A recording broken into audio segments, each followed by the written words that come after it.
Every week, the Payne family cuts straight to the real financial story. The one question, Bob, everyone's asking is, are we in an artificial intelligence bubble? You've been through boom and bust. What do you think? No hype, no myths. Just what actually matters to your money. Does feel very similar to what we experienced in the 90s. Where are we, though? Are we in 1995, 1997, 1999? Listen to the Pain Points of Wealth on the Red Apple Podcast Network. This episode is brought to you by Nespresso. Gift magical mornings with Nespresso Virtuo Pop.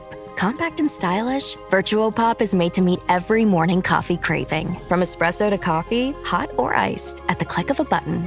And celebrate the season with Nespresso's limited edition coffee flavors. Sweet almond and hibiscus, cinnamon and candied tamarind, and festive double espresso.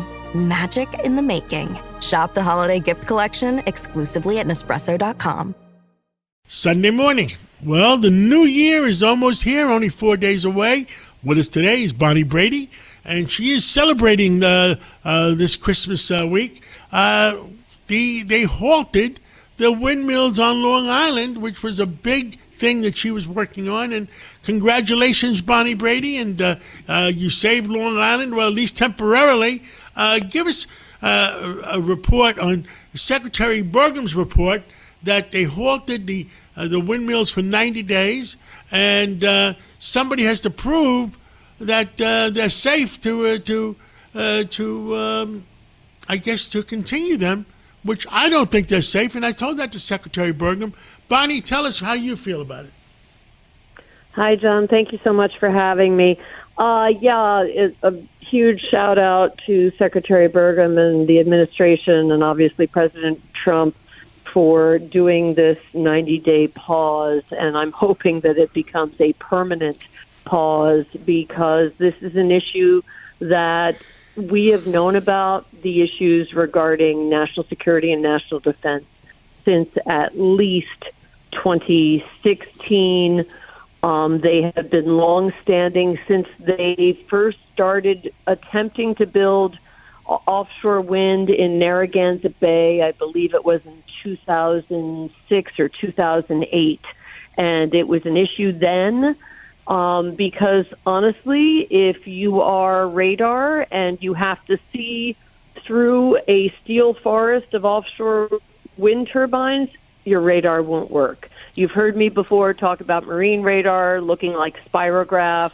It's not just for when you're out on a boat. It has huge implications for not only if you're on a plane or if you are a national security and looking at something heading towards you, or and Bonnie, for rather. Yes, sir. But the secretary has said to me, you've seen what's going on in Ukraine and in Russia. Right. The way these windmills are situated, if some foreign entity, shot 200 drones right through where the windmills are in the ocean, they'll make it through and create a lot of damage without radar picking them up. Absolutely, because what happens inside is you can't see inside the offshore wind field to determine what is a real target and what is a false target. And it's the same reason, John, why Sweden, the country, stopped 12 offshore wind projects, said no to all of them last November, purely because it would affect their national security and their response time to address an incoming whatever. It would drop the time which they could react from 2 minutes to 60 seconds. And so they said absolutely not. And obviously they're close to the entire Russia and Ukraine thing, and they don't want to fool around. And frankly, we shouldn't be fooling around. There's too many bad hombres out there at this point that want to do this country harm. And we've got, 3 airports right in the metropolitan area. You've got Newark, you've got JFK, you've got LaGuardia. We know on Long Island we've got Islip. The cumulative effect of these 5 projects in construction and the one that's actually supposedly working at South Fork on Cox's Ledge is a serious deal. We have certain types of radar that are used by Homeland Security and the military right here in Riverhead in Massachusetts that will be affected, and that could have catastrophic effects to major cities up and down the Atlantic. Understood. And the other thing the Secretary has said is that the cost of electricity, because they're ocean windmills, could rise anywhere from 5 times to 10 times. Oh, absolutely. I mean, I was looking at some of the numbers just today. I mean, if you look at the Block Island wind farm, which was like the pilot project, oh, look, pretty windmills, their cost for their energy is $244 a megawatt hour, with a 2.5% increase yearly.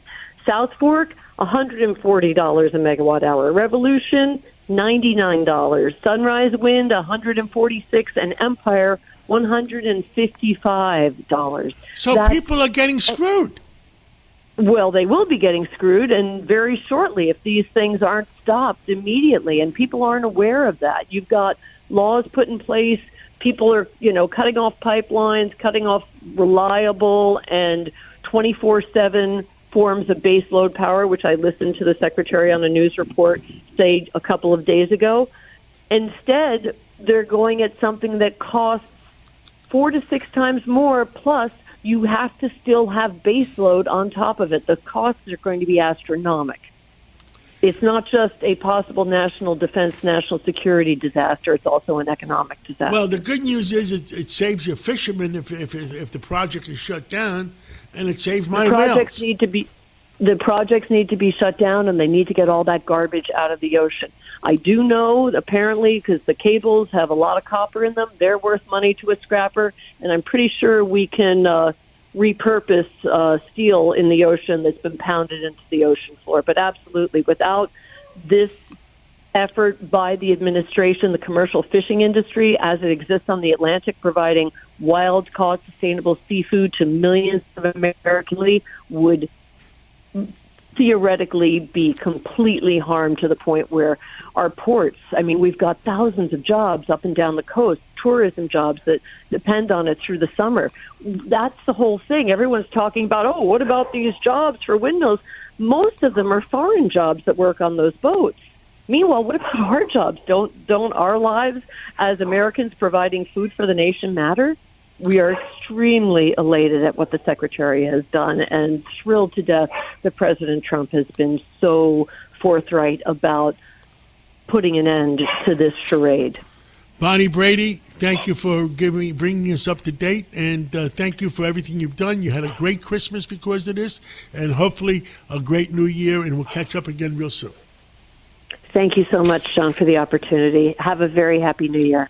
Every week, the Payne family cuts straight to the real financial story. The one question, Bob, everyone's asking is, are we in an artificial intelligence bubble? You've been through boom and bust. What do you think? No hype, no myths. Just what actually matters to your money. Does feel very similar to what we experienced in the 90s. Where are we, though? Are we in 1995, 1997, 1999? Listen to the Pain Points of Wealth on the Red Apple Podcast Network.